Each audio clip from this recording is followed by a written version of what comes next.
तो पिछले एपिसोड में हमने देखा कि ली हान को पता लगता है कि उसके डिल्यूजन पीक में एक सीक्रेट ट्रेजर मौजूद है। जब तक वो उस सीक्रेट ट्रेजर को हासिल नहीं कर लेता वो डिल्यूजन पीक का मास्टर भी नहीं बन सकता। और फिर जरा सी खोजबीन करने के बाद उसे पता लगता है कि ये सीक्रेट ट्रेजर लैंग हुआन के मास्टर ने कहीं छुपाया है। तो वो लैंग हुआन की मदद से क्लिफ के किनारे मौजूद एक पोर्टल के थ्रू इल्यूजन वर्ल्ड में पहुंच जाता है, जहां पर उन दोनों को ही मास्टर मिलते हैं किसी और मास्टर के साथ फाइट करते हुए। एपिसोड 14 की स्टार्टिंग में दिखाया जाता है कि मास्टर सॉन्ग दूसरे एल्डर के साथ काफी देर से फाइट कर रहे थे, पर वो उन्हें हरा नहीं पाते या जरा सा भी चोट नहीं पहुंचा पाते। उन्हें इस तरीके से थकता देखकर वो एल्डर कहते हैं कि 3 घंटे से फाइट कर रहे हो, लेकिन अभी तक इस बात का पता नहीं लगा पाए कि आखिर सच क्या है और इल्यूजन क्या। अब तो मुझे ऐसा लगता है कि तुम्हारे इस इल्यूजन वर्ल्ड को डिस्ट्रॉय कर ही देना चाहिए। और ऐसा कहते हुए वो उन्हें इतना जबरदस्त हिट देता है कि मास्टर उड़ते हुए काफी दूर जाकर गिरते हैं।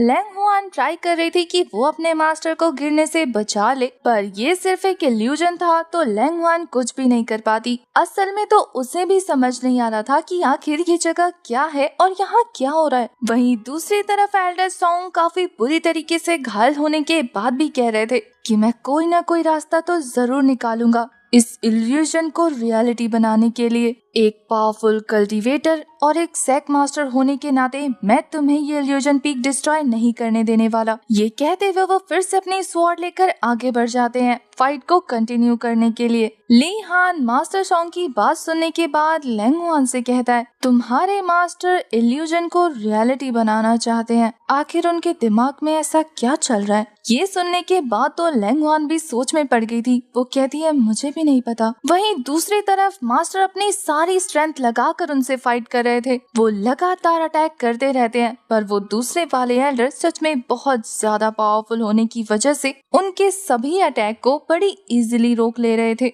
वो मास्टर सॉन्ग के अटैक को ब्लॉक करते हुए कहते हैं कि तुम्हारे सेट के 4 लीडर्स यहाँ पहले भी आ चुके हैं। उनका तो कहना था कि तुम काफी ज्यादा नरम दिल और बुज़दिल हो, पर तुम्हें देखकर लगता है कि तुम्हारी इच्छा शक्ति सच में कमाल की है। पर अफसोस तुम जिस अंदाज से मुझसे लड़ रहे हो, तुम्हें मुझसे फाइट करने के लिए अपनी सारी ताकत लगा देनी चाहिए, क्योंकि ऐसा करके ही तुम मेरे स्किल्स के आगे टिक पाओगे। ये कहते हुए वो पावरफुल एल्डर उन्हें खुद से दूर फेंक देते हैं। मास्टर सॉन्ग खुद को संभालते हुए कह रहे थे कि तुम्हारे लियोन हाई पवेलियन के लिए तो मैं एक कुत्ते के बराबर हूँ ना, इसलिए तुम सभी मेरी रिस्पेक्ट नहीं करते, पर आज मैं तुम्हें दिखा दूंगा कि मैं क्या चीज हूँ। ये बोलकर वो फिर से फाइट के लिए दौड़ जाते हैं। वहीं दूसरी तरफ उन्हें बार बार इस तरीके से पिटता देखकर ली हान कह रहा था मानना पड़ेगा तुम्हारे मास्टर के स्किल्स सच में काफी ज्यादा अमेजिंग थे। तभी तो उन्होंने अपने दिमाग में मौजूद मेमोरी की हेल्प से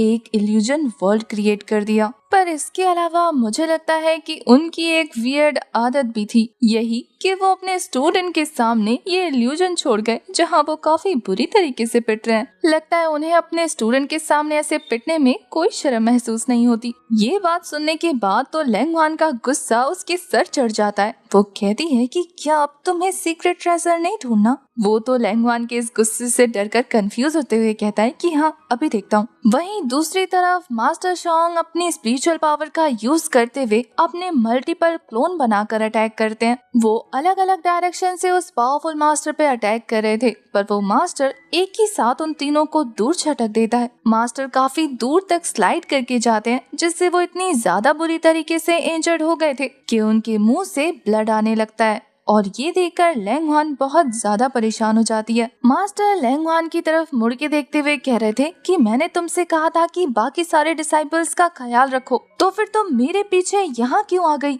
यहाँ से अभी के अभी वापस जाओ। वहीं लैंग हुआन अपना वेपन निकालते हुए कह रही थी कि मास्टर मैं तो यहाँ आपकी हेल्प करने आई हूँ, प्लीज मुझे ऐसा करने दीजिए। लैंग हुआन को लग रहा था कि मास्टर उसे देख पा रहे हैं, पर तभी उसकी बॉडी को चीरते हुए एक लड़की बाहर आ जाती है और मास्टर इसी डिसाइपल से बात कर रहे थे, जो तेजी से दौड़कर मास्टर के आगे जाकर खड़ी हो जाती है ताकि वो उन्हें प्रोटेक्ट कर पाए। इस लड़की का नाम याओ था, जो मास्टर से कहती है कि सभी डिसाइपल सेफ है, मेरा यकीन करो। पर क्या आपको मेरी हालत नजर नहीं आ रही कि आपके बिना मेरा क्या हाल है। मुझे आपको प्रोटेक्ट करने दो। याओ की बात सुनने के बाद मास्टर काफी ज्यादा हैरान होते हुए उसका नाम ले रहे थे। वहीं ये नजारा देखने के बाद वो पावरफुल एल्डर जोर जोर से हंसने लगते हैं। वहीं याओ की बात सुनने के बाद लैंग वान भी काफी हैरान थी। वो पावरफुल एल्डर कहते हैं कि कितना प्यारा कपल है। मानना पड़ेगा सॉन्ग, तुम्हारी ये डिसाइबल बहुत ज्यादा बहादुर और क्यूट है, पर अफसोस अब ये दोबारा मेरे हाथों से मरने वाली है। ये बोलकर वो अपने स्वॉर्ड को जोर से उनकी तरफ थ्रो कर देते हैं। इससे पहले कि ये अटैक याओ को लगता, मास्टर सॉन्ग आगे आकर उस अटैक से हर्ट हो गए थे। वो इस अटैक से हिट होने के बाद बहुत दूर जाकर गिरते हैं। उन्हें इस तरीके से घायल होता देखकर याओ उनके पास चली जाती है। वो उन्हें उठाने की कोशिश करी थी, जिस वजह से उसने अपना वेपन नीचे रख दिया था, पर ये पावरफुल मास्टर अभी भी नहीं रुकते, बल्कि सेकेंड अटैक थ्रो कर देते हैं। याओ ने अपना वेपन नीचे रखा था, जिससे उसे मौका नहीं मिलता कि वो उस अटैक को ब्लॉक कर पाए, इसलिए वो आगे आते हुए उस अटैक को अपने सीने पर खा लेती है। स्वॉर्ड उसकी बॉडी के आर पार हो गई थी और उसके पीछे बैठे मास्टर का चेहरा खून से लाल हो जाता है। वो दोनों ही एक दूसरे को देखकर इमोशनल हो रहे थे। वहीं याओ मास्टर की हाथों में ही दम तोड़ देती है। इस वजह से तो मास्टर बुरी तरीके से टूट चुके थे। मास्टर की ये हालत देखने के बाद तो लैंग वान का दिल भी दुखने लगता है। मास्टर बहुत ज्यादा दुख में थे, क्योंकि ये उनका प्यार था। वहीं मास्टर की ऐसी हालत देखने के बाद ली हान कहता है कि अब मुझे पता लग गया कि आखिर मास्टर इस इल्यूजन को रियलिटी क्यों बनाना चाहते हैं। वहीं मास्टर की डिसाइबल की बॉडी पूरी तरीके से बेलों में कन्वर्ट हो जाती है और फिर मास्टर एक तेज ब्लास्ट के साथ उन सभी बेलों को वहां से गायब कर देते हैं और इसके बाद उनके पास अपने डिसाइबल की याद में बस वो फ्लावर बचता है। ये पावरफुल एल्डर असल में पीक मास्टर थे, जिनका नाम हेलेन यिन था, और वो मास्टर के पास आते हुए कहते हैं कि कांग्रेचुलेशन, अब तुम उस सीक्रेट ट्रेजर के हकदार हो जो मैं तुम्हें देने वाला हूँ। ली हान के कान खड़े हो जाते हैं और वो काफी एक्साइटेड होकर उस मोमेंट का इंतजार करने लगता है जब वो सीक्रेट ट्रेजर मास्टर के हाथों में आएगा। उसकी उम्मीदों पे पानी फिर जाता है जब ये सीन दोबारा से रिपीट होने लगा था। सारी चीजें रिवर्स में होने लगती हैं, जिसे देखकर लैंग वान पूछ रही थी कि आखिर यहाँ फिर से क्या हो रहा है। ली हान कहता है कि तुम्हारे मास्टर की मेमोरी लूप में चल रही है और शायद ये उनका बनाया हुआ फॉर्मेशन है। अगर हमें इसे रोकना है तो हमें इसका सेंटर पॉइंट ढूंढना होगा। और फिर एक बार फिर उनके आगे वो कहानी शुरू से आखिर तक रिपीट होती है और फिर से स्टार्ट हो जाती है।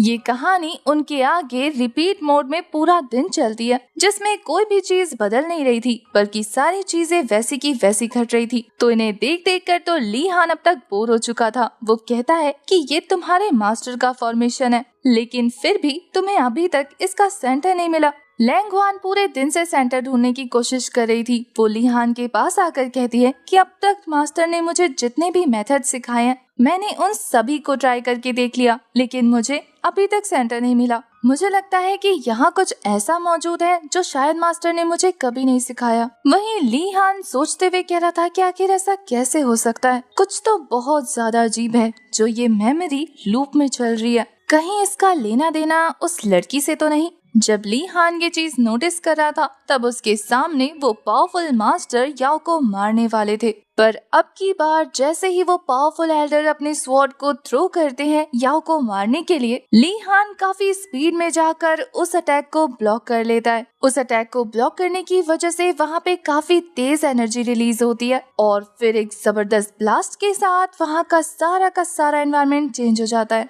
ये देखकर लैंग वान हैरान थी और वो ली हान से कहती है कि तुम्हें कैसे पता कि वो सेंटर था इस फॉर्मेशन का। ली हान कहता है कि मैंने इस बैटल को बहुत गौर से ऑब्जर्व किया, तो मुझे पता लगा कि तुम्हारे मास्टर ने ज्यादातर फोकस इस हार्ट ब्रेकिंग मोमेंट में किया है और दोबारा से लूप तभी स्टार्ट होता है जब ये याओ नाम की लड़की मरती है। तुम्हारे मास्टर उसे ही बचाना चाहते थे, तो जैसे ही मैंने उसे बचाया बस गेम ओवर। ली हान एक लंबी सांस भरते हुए कहता है कि इतना सब कुछ करने का भी कोई फायदा नहीं हुआ, क्योंकि एट द एंड हमारे हाथ कुछ भी नहीं लगा। ये बोलने के बाद वो लैंग वान के साथ वापस जा रहा था कि तभी पीछे से हेलेन यिन उन दोनों को आवाज मारते हुए कह रहे थे कि कमाल की बात है, तुम अभी तक जिंदा हो। ये इल्यूजन का सेकंड लेवल था। लैंग वान कहती है कि हेलेन यिन आप फिर से यहाँ। वहीं ली हान कह रहा था कि इस फॉर्मेशन के मास्टरमाइंड आप थे, पर हेलेनियन उन दोनों की बात का जवाब नहीं देते, बल्कि कहते हैं कि तुमने फिर से एक बार साबित कर दिया कि तुम कितने ज्यादा पावरफुल हो। तुमने मेरे बनाए हुए उस इल्यूजन फॉर्मेशन को काफी अच्छे से डिस्ट्रॉय कर दिया। ली हान उनकी बातें सुनने के बाद समझ चुका था कि ये एक और इल्यूजन है। उसे समझ नहीं आता कि सेकेंड इल्यूजन फिर क्यों स्टार्ट हुआ। वहीं हेलेनियन कहते हैं कि मुझे तुम्हारी पावर पर पूरा भरोसा है, इसलिए अब मैं तुम्हें एक और दूसरा ट्रेजर देने वाला हूँ। ये बोलने के बाद वो अपने पास से एक बीड निकाल कर उसे ली हान की तरफ फेंक देते हैं। वो बीड ली हान ने पकड़ लिया था। वहीं हेलेनियन कहते हैं कि तुम पूरी तरीके से क्वालिफाइड हो कि तुम इस बीड को अपने पास रख सको। उस स्कोर को देखने के बाद लैंग हुआन कह रही थी कि क्या ये वही सीक्रेट ट्रेजर है जो डिल्यूजन पीक को मिला था। लैंग हुआन ने भी आज से पहले ना तो कभी उस सीक्रेट ट्रेजर के बारे में सुना था और ना ही कभी देखा था। ली हान बड़े गौर से उस कोर को ऑब्जर्व कर रहा था कि तभी उस कोर का कलर चेंज हो जाता है और ली हान उसे खुद से दूर फेंक देता है, क्योंकि ऐसा करते ही वो कोर एक बॉम्ब की तरह जबरदस्त ब्लास्ट करता है। ली हान उस हमले से बचते हुए कह रहा था कि ये बूढ़ी लोमड़ी सच में बहुत ज्यादा चालाक है। अगर मैं मास्टर सॉन्ग होता तो सच में इस बॉम्ब की वजह से मेरे चीथड़े भी नहीं बचते। दूसरी तरफ वो मास्टर जोर जोर से हंसते हुए कह रहे थे कि मिस्टर सॉन्ग तुम बहुत ज्यादा चालाक हो, साथ ही तुम्हें मेरे काफी सारे सीक्रेट्स के बारे में पता है। और तुम्हें क्या लगता है कि मैं तुम्हें ऐसी हालत में जिंदा रहने दूंगा? मैं तो तुम्हारे इस डिल्यूजन पीक को ही तुम्हारी कब्रिस्तान बनाने वाला हूँ। ये बोलने के बाद वो फिर से जोर जोर से हंसने लगते हैं। वहीं ली हान काफी क्यूरियोसिटी के साथ उसकी चारों तरफ नोटिस कर रहा था। उस मास्टर को चारों तरफ से अच्छे से देख लेने के बाद वो कहता है कि ये फॉर्मेशन बकवास है, हमारा यहाँ कोई काम नहीं, इसलिए यहाँ से चलते हैं। इस तरीके का फॉर्मेशन इसीलिए बनाया गया है ताकि मास्टर सॉन्ग को जान से मारा जा सके, इसलिए चाहे कितने भी फॉर्मेशन को खराब कर दो, एक के बाद एक दूसरा आ ही जाएगा। पर फिर वो आगे बढ़ते हुए रुक कर कह रहा था, पर ये था तो काफी ज्यादा इंटरेस्टिंग, क्योंकि तुम्हारे मास्टर के साथ जो कुछ भी हुआ वो हमारी आंखों के सामने था। ली हान सच में इन सबको बहुत ज्यादा एंजॉय कर रहा था। तभी अचानक से उसका सारा एनवायरनमेंट चेंज हो जाता है। वो लोग एक रूम में आ गए थे, जिसे देखकर ली हान समझ गया था कि वो फिर से एक और इल्यूजन में आ गया है। इससे पहले कि वो दोनों ज्यादा कुछ नोटिस कर पाते, तभी पीछे से लैंग हुआन के मास्टर की आवाज आती है, जो कि एक स्पिरिट फॉर्म में वहीं मौजूद थे। वो उन दोनों को देखने के बाद कहते हैं कि क्या तुम यहाँ आ गए? मैं तुम्हारा ही इंतजार कर रहा था। मास्टर सॉन्ग की आवाज को सुनकर ली हान उसे पहचान नहीं पाता। उसे तो लगता है कि वही बुरा एल्डर यहाँ पर आ गया है, इसलिए वो खुद को और लैंग हुआन को बचाने के लिए अपनी स्वॉर्ड को उसकी तरफ तेजी से थ्रो कर देता है। ये स्वॉर्ड मास्टर सॉन्ग की स्पिरिचुअल बॉडी को क्रॉस करते हुए आगे निकल जाता है। लैंग हुआन तो काफी बुरी तरीके से डर जाती है ये देखकर। वहीं दूसरी तरफ ली हान बहुत ज्यादा एम्बेरस होते हुए कह रहा था कि मुझे पता नहीं था कि ये तुम्हारे मास्टर है, और वैसे मुझे नहीं लगता कि उन्हें चोट लगी होगी, क्योंकि स्पिरिचुअल बॉडी लग रही है ना। लैंग हुआन ली हान का ये जवाब सुनने के बाद गुस्से से भर गई थी, पर फिलहाल उससे सबसे ज्यादा फिक्र अपने मास्टर की होती है, इसलिए वो फिक्र में उनके पास पहुंच जाती है। उसके मास्टर तो कह रहे थे, मेरे लिए जीने की कोई उम्मीद नहीं बची थी, तो इसलिए मुझे खुद को खत्म करना सबसे बेहतर रास्ता लगा। पर मुझे नहीं पता था कि मेरे जाने के बाद तुम उस लाइफ से इतनी ज्यादा ऑब्सेस्ड हो जाओगी कि फिर मुझे ढूंढते ढूंढते तुम यहाँ तक आ पहुँचोगी। लैंग हुआन बहुत ज्यादा इमोशनल होते हुए कहती है कि मास्टर,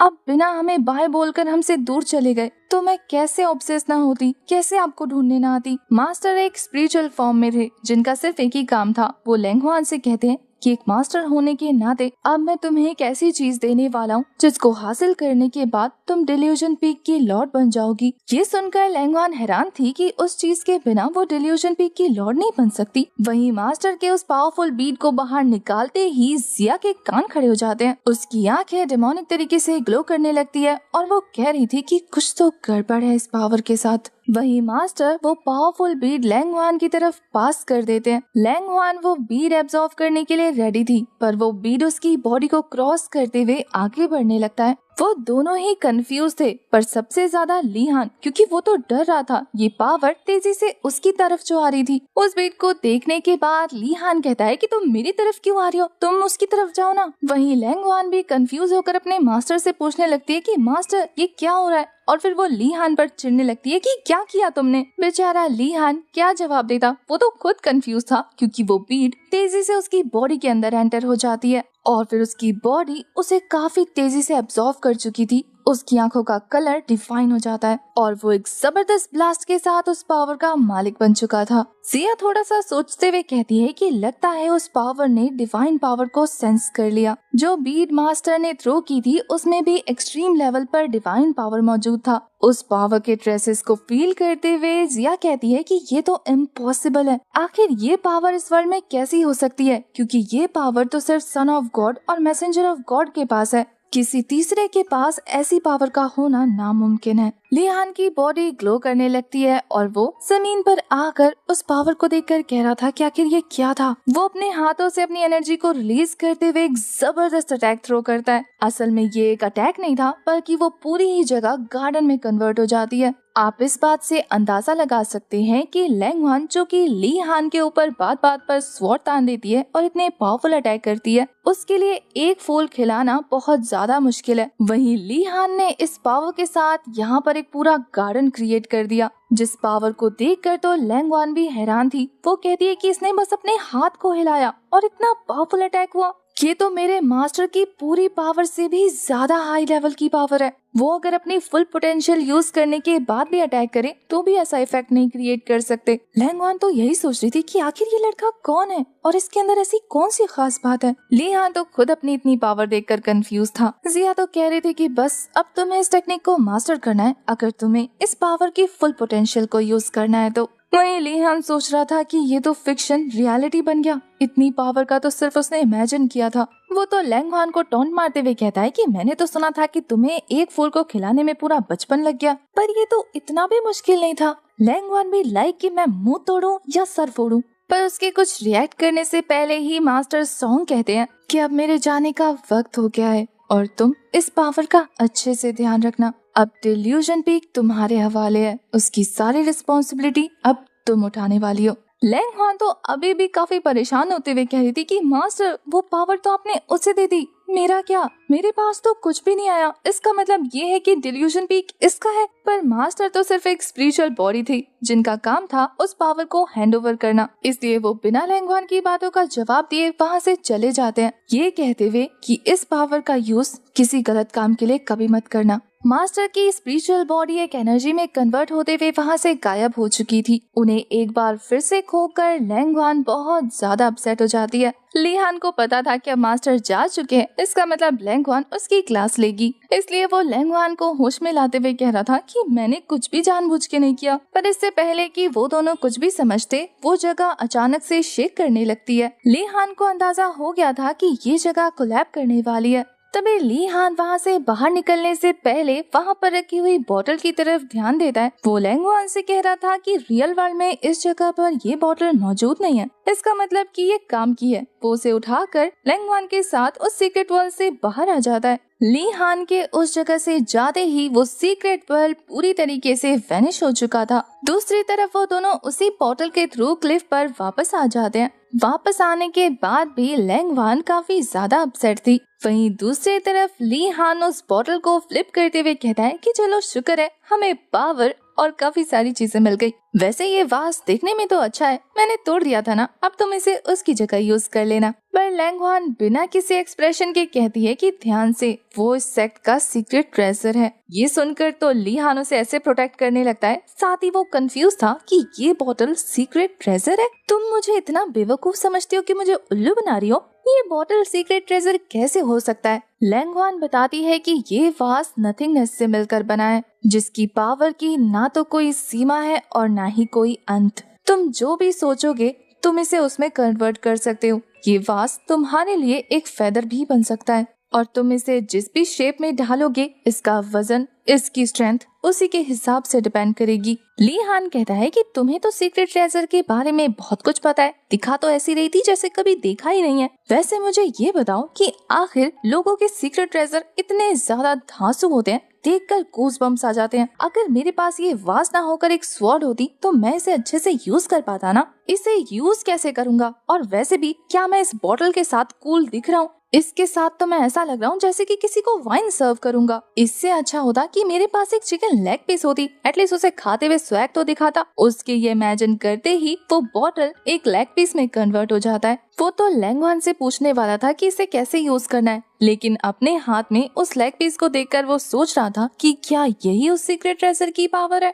कि जो सोचेंगे ये वो बन जाएगा। वो ये देखकर उसे ट्रस्ट करता है, यानी कि उस लेग पीस को खाने का ट्राई कर रहा था, पर वो थी तो वास उसके मुंह में जाके बजने लगता है। तो ली हान समझ गया था कि ये खाने वाली चीजों में कन्वर्ट नहीं हो सकता, उसके अलावा किसी भी पावरफुल वेपन में कन्वर्ट हो सकता है, पर उसे अब भी ये कुछ खास पसंद नहीं आता।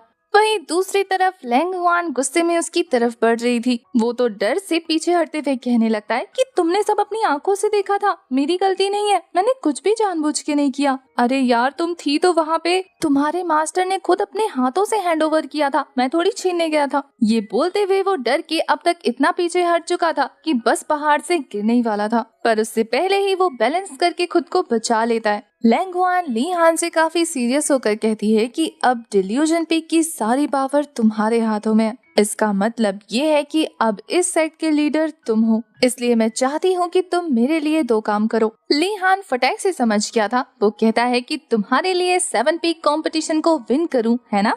तो उसकी फिक्र मत करो, मैं उसे जीत लूंगा। वहीं इसके बाद लैंगवान ली हान को झुककर ग्रीट करने लगती है, जिसे देखकर वो काफी ज्यादा कंफ्यूज था। उसके पूछने पर कि ये क्या कर रही हो, वो कहती है कि अब तुम मुझे टीचर की तरह सिखाओ, जो भी तुम्हारी पावर के हिसाब से तुम्हें मिला है, कि फिक्शन को रियलिटी में कैसे कन्वर्ट करना है। ली हान वैसे तो अपने लिए कोई स्टूडेंट नहीं चाहता था, पर अब उसे लैंगवान को बनाना ही पड़ता है। रात को ली हान उसी सीक्रेट वास के साथ बैठकर प्रैक्टिस कर रहा था, जहाँ वो अपने पास मौजूद उस व्हाइट टोकन का रेप्लिकेट बना लेता है, और ऐसा वो बार बार करते हुए अपनी कंफ्यूजन को दूर कर रहा था, जहां उसे फाइनली पता लग जाता है कि ये लाइफ और डेथ टोकन असल में वो टोकन नहीं बल्कि कुछ और भी हो सकता है। तभी तो उन लोगों ने इसे बड़ी आसानी से खो दिया और इसे खोने के बाद कुछ रिएक्ट भी नहीं किया, और ये सोचकर ही उसे इतना ज्यादा गुस्सा आ रहा था। पर फिर तभी उस क्लिफ वाले डिसाइबल को देखने के बाद वो खुद को शांत कर लेता है, जो उसी की तरफ बढ़ रहा था। उसे वहाँ देखने के बाद ली हान कहता है कि तुम फिर से यहाँ क्या कर रहे हो इतनी रात को, जाओ और जाकर अपने कमरे में आराम करो। पर वो तो दौड़ते हुए आकर ली हान से बुरी तरीके से चिपक गया था। बेचारा ली हान उसे छुड़ाने की बहुत कोशिश करता है, पर वहीं दूसरी तरफ वो स्टूडेंट तो लवी डवी होते हुए कह रहा था कि यंग मास्टर, कल रात को हमारी उस प्यारी सी मुलाकात के बाद आप तब से मेरे दिल में अपना घर बना चुके हैं, और अब वो चीज मेरे दिमाग से बिल्कुल नहीं निकल रही। मुझे लगता है कि शायद मैं आपको पसंद करने लगा हूँ, और आपकी उस हरकत से लगता है जैसे कि आप भी मुझे पसंद करते हैं। आप चाहें तो हम उस चीज को आगे कंटिन्यू कर सकते हैं। बेचारा ली हान ये सुनकर तो उसकी सांस हलक में अटक रही थी। वो खुद को उससे दूर करने की बहुत जद्दोजहद कर रहा था। वहीं वो डिसाइबल जैसे ही उसे चूमने के लिए उसके क्लोज आता है, वो एक मुक्के के साथ उसे खुद से दूर कर चुका था, पर वो डिसाइबल ली हान के उस अटैक से बैलेंस करते हुए बच जाता है, और फिर वो मुस्कुराते हुए कह रहा था कि बॉस, आप मुझे फिर से नहीं पहचान पाए, देखा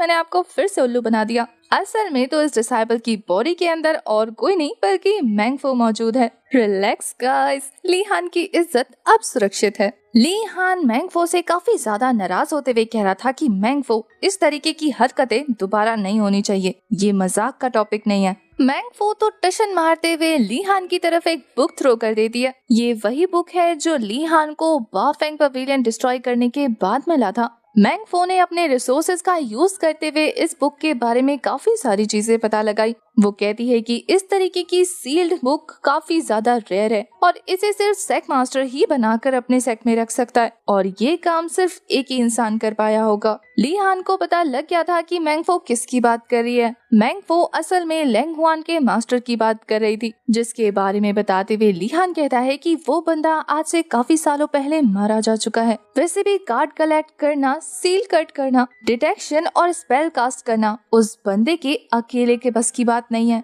क्योंकि एक इंसान का अकेले इतने सारे स्टेप्स को कंप्लीट करना ऑलमोस्ट इम्पॉसिबल है। क्या इसके अलावा तुम्हें और कोई क्लू मिला? मैंगफो कहती है कि वैसे तो मुझे एक जानकारी मिली है, लेकिन मैं पहले इसके बारे में श्योर नहीं थी। मैंने इस बुक के ब्रांड को इग्नोर करने की बहुत ज्यादा कोशिश की, पर अब लगता है कि मैं इसे अंडर एस्टिमेट कर रही थी। इस ब्रांड के कॉर्पोरेशन में सभी पीक्स के सीक्रेट ट्रेजर्स शामिल हैं। अगर मैं उन्हें अच्छे से करीब से देख पाती तो शायद ज्यादा जानकारी निकाल लेती। ली हान कहता है कि पर ऐसा करने में तुम खतरे में पड़ सकती हो। मैंग फो कहती है कि अगर तुम चाहो तो ये चीज मुझे खतरे में बिल्कुल नहीं डालेगी। 2 दिनों में 7 पीक कंपटीशन स्टार्ट होने वाला है। अगर तुम सभी को इतना फोर्स करो कि वो अपना सीक्रेट ट्रेजर बाहर निकलने पे मजबूर हो जाए, तो फिर मैं उन सभी सीक्रेट ट्रेजर्स को अच्छे से पहचान लूंगी कि आखिर ये सीक्रेट ट्रेजर्स कैसे बने हैं और इनका क्या काम है। मैंग फो अपने पास से काफी सारे पर्चे निकाल कर ली हान की टेबल पे रखते हुए कह रही थी कि इन सभी को अच्छे से पहचान लो,